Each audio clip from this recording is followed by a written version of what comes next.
حضرت عیسیٰ بن طہمان رحمۃ اللہ علیہ فرماتے ہیں کہ حضرت انس بن مالک رضی اللہ تعالی عنہ نے ہمیں 2 جوتے نکال کر دکھائے، ان پر بال نہیں تھے، ان کے لیے 2 تسمے تھے۔ مجھے حضرت انس بن مالک رضی اللہ تعالی عنہ کے بعد ثابت بنانی نے یہ بتلایا کہ وہ دونوں حضور اقدس صلی اللہ علیہ وسلم کے نعلین مبارک تھے۔ میرے عزیزو، جرداوین، جرد بغیر نباتات والی جگہ کو کہتے ہیں، ایسی زمین جس پر نباتات نہ ہوں۔ الجراد یہ اجرد کی مؤنث ہے۔ اجرد اس گھوڑے کو کہتے ہیں جس کی گردن پر بال نہ ہوں یا کم ہوں۔ اس چمڑے کو بھی کہتے ہیں جس پر بال نہ ہوں۔ یہ آپ صلی اللہ علیہ وسلم کے نعلین مبارک تھے جن پر بال نہیں تھے، اور ان پر 2 تسمے ودھریاں تھیں۔ حضرات صحابہ کرام رضوان اللہ علیہم اجمعین تبرکات کو محفوظ کرتے تھے۔ میرے عزیزو، تبرک بآثار الصالحین کا ثبوت موجود ہے۔ شیخ احمد عبد الجواد الدومی رحمۃ اللہ علیہ نے تبرک بآثار الصالحین پر تفصیلی بحث کی ہے۔ فرماتے ہیں نیک کار لوگوں کے آثار کو محفوظ رکھنا مستحب ہے۔ چند واقعات بھی اس پر پیش کیے۔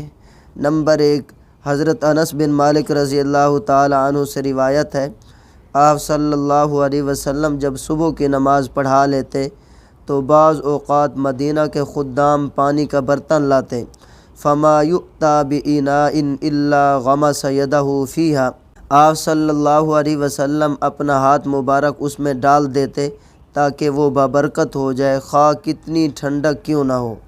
سبحان اللہ۔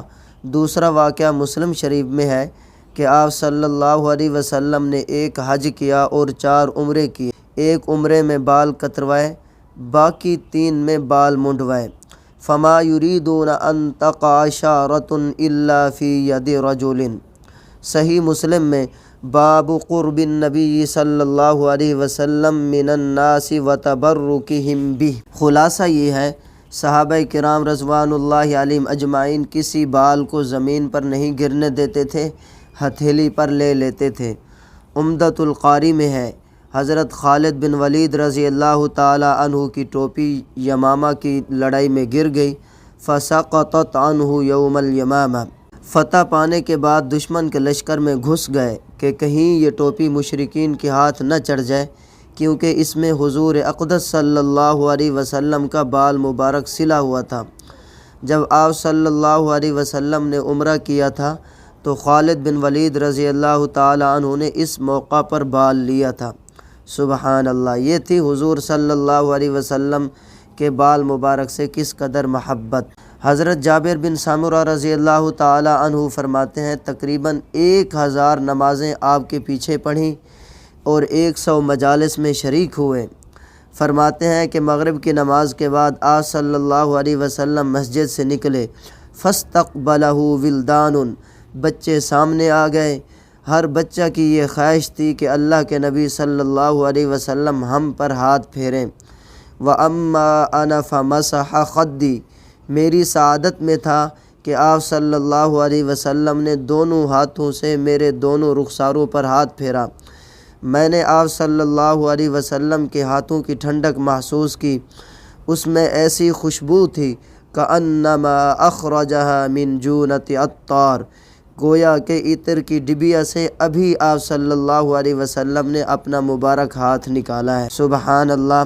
اور واقعہ سنیے، حضرت ام سلیم رضی اللہ تعالی عنہ جو آپ صلی اللہ علیہ وسلم کی رضائی خالہ تھیں، ان کے پاس ایک شیشی تھی جس میں آپ صلی اللہ علیہ وسلم کا پسینہ جمع کیا۔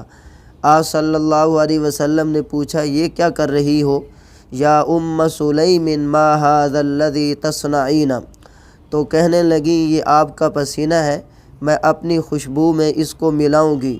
قالت ھذا عرقک نجعلہ فی طیبنا وہو من اطیب الطیب، وہ بہترین خوشبو ہوگی، ہم اس کو خوشبو میں ملاتے ہیں، وہ بہترین خوشبو بن جاتی ہے۔ سبحان اللہ۔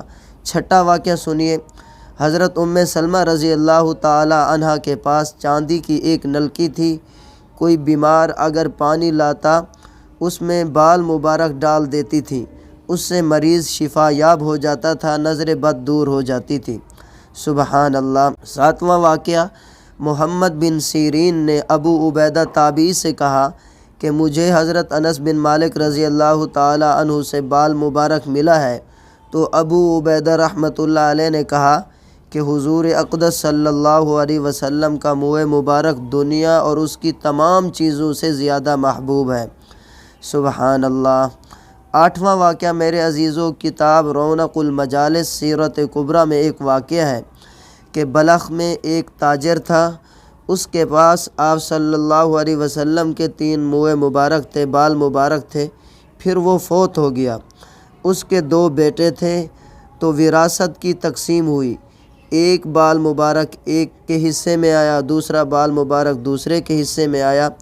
جو تیسرا بال تھا، بڑے نے کہا کاٹتے ہیں، چھوٹا بھائی بولا اس کا کاٹنا آپ صلی اللہ علیہ وسلم کے بال مبارک کی توہین ہے، اس کے بدلے میں جتنی میراث لینی ہے لے لو، بال مجھے دے دو۔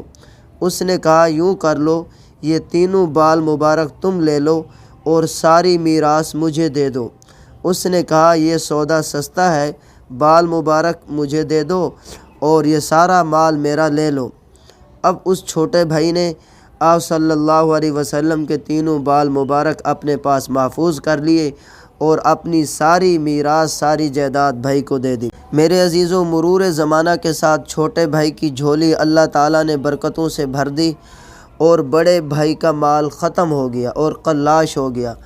رات کو خواب میں رسول اللہ صلی اللہ علیہ وسلم کی زیارت ہوئی، فرمایا یا رسول اللہ فقر مدقع، عرض کی اے اللہ کے رسول صلی اللہ علیہ وسلم ایسا فقر جو زمین پر پٹخ دے، اس میں مبتلا ہوں۔ آپ صلی اللہ علیہ وسلم نے فرمایا یہ میرے بال کی بے قدری کرنے کی سزا ہے۔ صبح ہوئی، آنکھ کھلی تو چھوٹے بھائی کے پاس گئے جو مالدار بن چکا تھا، کہنے لگا مجھے اپنے خدام مزدوروں میں شامل کر لیجئے۔ میرے عزیزو، ان احادیث شریفہ سے معلوم ہوتا ہے کہ صحابہ کرام رضوان اللہ علیہم اجمعین رسول اکرم صلی اللہ علیہ وسلم کے بال مبارک، لباس مبارک کو محفوظ رکھتے تھے اور ان کی زیارت سے سرفراز ہوتے، ان سے تیمم، تبرک اور شفا حاصل کرتے تھے۔ 9واں واقعہ، سیدہ عفیفہ کائنات حضرت عائشہ صدیقہ رضی اللہ تعالی عنہ کے پاس آپ صلی اللہ علیہ وسلم کے چند ملبوسات تھے۔ بخاری اور مسلم شریف میں ہے، حضرت ابو ہریرہ رضی اللہ تعالی عنہ فرماتے ہیں فَأَخْرَجَتْ إِلَيْنَا كِسَاءً مُلَبَّدًا وَإِزَارًا غَلِيظًا، ایک چادر نکالی جس پر پیوند لگے ہوئے تھے اور ایک موٹا ازار نکالا۔ قُبِضَ روح النبی صلی اللہ علیہ وسلم فی ہذین، جب اللہ کے نبی صلی اللہ علیہ وسلم کی روح مبارک قبض کی گئی تو آپ صلی اللہ علیہ وسلم نے یہ 2 چادریں پہنی ہوئی تھیں، اماں جان نے انہیں محفوظ کر رکھا تھا۔ سبحان اللہ۔ 10واں واقعہ بخاری شریف میں ہے، ایک عورت حضور اقدس صلی اللہ علیہ وسلم کی خدمت میں چادر لے کر آئی اور فرمایا یا رسول اللہ میں نے اپنے ہاتھ سے بنا ہے، آپ بنفس نفیس اسے زیب تن فرمائیں۔ آپ صلی اللہ علیہ وسلم نے پہن کر صحابہ کرام رضوان اللہ علیہم اجمعین کے درمیان مجلس میں تشریف لے آئے۔ ایک صحابی غالباً حضرت عبد الرحمن بن عوف یا سعد بن ابی وقاص رضی اللہ تعالی عنہما نے عرض کی یا رسول اللہ یہ چادر مجھے عنایت فرمائیں۔ آپ صلی اللہ علیہ وسلم اندر تشریف لے گئے، وہ چادر لے کر آئے اور اس صحابی کو دے دی۔ صحابہ کرام رضوان اللہ علیہم اجمعین کو یہ بات ناگوار گزری اور کہا تجھے پتہ تو ہے حضور اقدس صلی اللہ علیہ وسلم کسی کا سوال رد نہیں فرماتے۔ اس صحابی نے جواب دیا واللہ ما سألتها الا لتکون کفنی یوم اموت، اللہ کی قسم یہ سوال میں نے اس وجہ سے نہیں کیا، سوال کرنے کا مقصد یہ تھا کہ جب میری وفات ہو تو اسی کے اندر مجھے کفن دیا جائے۔ سبحان اللہ۔ کیونکہ یہ چادر آپ صلی اللہ علیہ وسلم کے جسم اطہر کو چھو چکی تھی، میں چاہتا ہوں میرا کفن یہ چادر بنے۔ حضرت سہل رضی اللہ تعالی عنہ فرماتے ہیں اللہ کی شان وہی چادر مبارک ان کا کفن بنی۔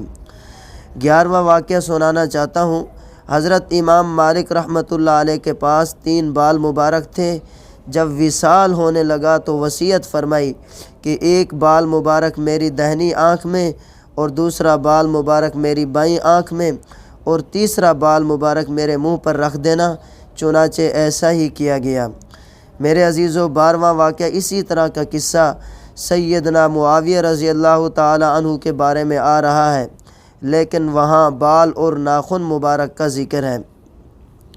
13واں واقعہ حضرت ابو ہریرہ رضی اللہ تعالی عنہ نے حضرت حسن رضی اللہ تعالی عنہ سے فرمایا، وہ بدن کی جگہ بتائیں جہاں آقا صلی اللہ علیہ وسلم آپ کے جسم پر بہت بوسہ دیتے تھے۔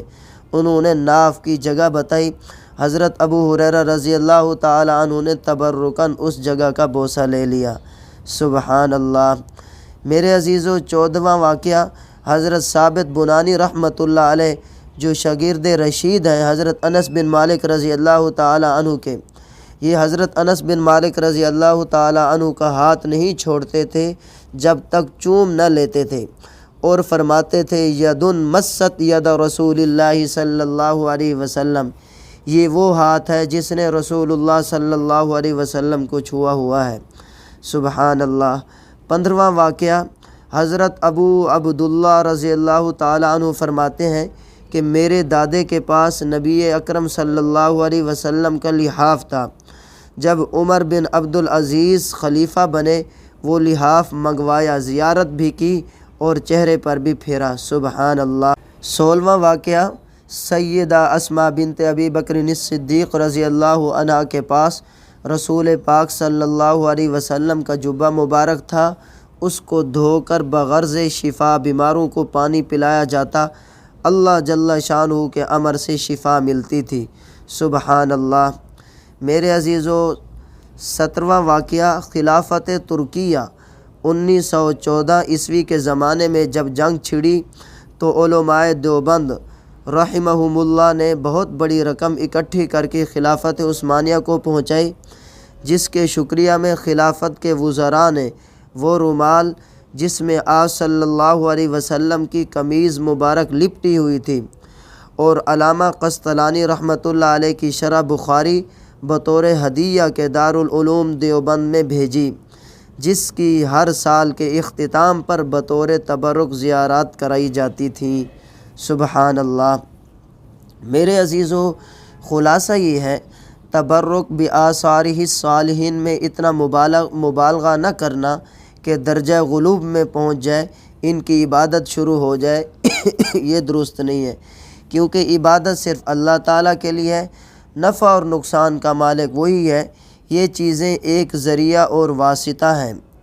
اللہم لا مانع لما اعطیت ولا معطی لما منعت ولا ينفع ذا الجد منک الجد، لا ينفع صاحب الغنا غناہ عندک وانما ينفعه عمله الصالح، کسی غنی کو اس کی تواںگری نفع نہیں پہنچا سکتی اللہ کے امر کے بغیر، بلکہ ایمان، اطاعت اور عمل صالح انسان کو نفع پہنچائے گا۔ میرے عزیزو، مسلم شریف میں ہے، قوم میں یہ دعا پڑھنا سب سے اعلیٰ ہے۔ بس یہی احتیاط ہے کہ صحابہ کرام رضوان اللہ علیہم اجمعین کے طرز سے آدمی نہ ہٹے، نہ تو ایسا بنے کہ آثار کی فضیلت کا قائل ہی نہ ہو، جیسا کہ بعض بدبخت اس کے قائل ہی نہیں ہے، اور نہ ہی غلو کرے، جیسا کہ آپ صلی اللہ علیہ وسلم کا فرمان ہے، مجھے اتنا نہ بڑھانا جھوٹی تعریف میں جیسے نصارہ نے عیسیٰ ابن مریم کو بڑھایا، میں تو اللہ کا بندہ ہوں، پس کہو تم اللہ کا بندہ اور اس کا رسول۔ پس محبت میں بھی غلو ناپسندیدہ ہے۔ جہاں بعض اوقات شرک کا شیبہ پڑتا تو حضور اقدس صلی اللہ علیہ وسلم اپنا ہاتھ نہیں چومنے دیتے تھے کہ مجھے مقام رسالت سے اونچا نہ سمجھ بیٹھیں، میں عجمی بادشاہوں کی طرح نہیں کہ لوگ قطار میں کھڑے ہو کر انہیں سجدہ کریں اور چومیں۔ اس لیے فرمایا، جو آدمی یہ چاہے کہ لوگ میرے اکرام میں کھڑے ہو جائیں، وہ اپنا ٹھکانہ جہنم میں بنا لے۔ فی نفسی ہی تکریم اور اکرام جائز ہے، لیکن جہاں کہیں کبر کا خطرہ ہو وہاں یہ صورت نہ پیدا کی جائے۔ میرے عزیزو، غالی سلفی نے یہ زیادتی کی آثار مقدسہ کو حرمین کے ارد گرد سے مٹا دیا، اور اہل بدعت کا یہ غلو ہے کہ جہاں آثار دیکھے اندھا دھند انہیں چومنے لگے اور سجدہ کرنے لگے، انہیں نافع بالذات سمجھ لیا۔ اللہ تعالی ہمیں سنت پر اور راہ اعتدال پر چلنے والا بنائے، آمین۔ میرے عزیزو، آپ سے گزارش یہ ہے، یہ حضور اقدس صلی اللہ علیہ وسلم کے شمائل ہیں، خصائل ہیں، آپ ان کو ثواب کی نیت سے زیادہ شیئر کیجیے۔ نیز آپ کو کوئی بھی دینی مسئلہ درپیش ہو وہ بھی استفسار کر سکتے ہو۔ مفتی محمد افضل اوفی ان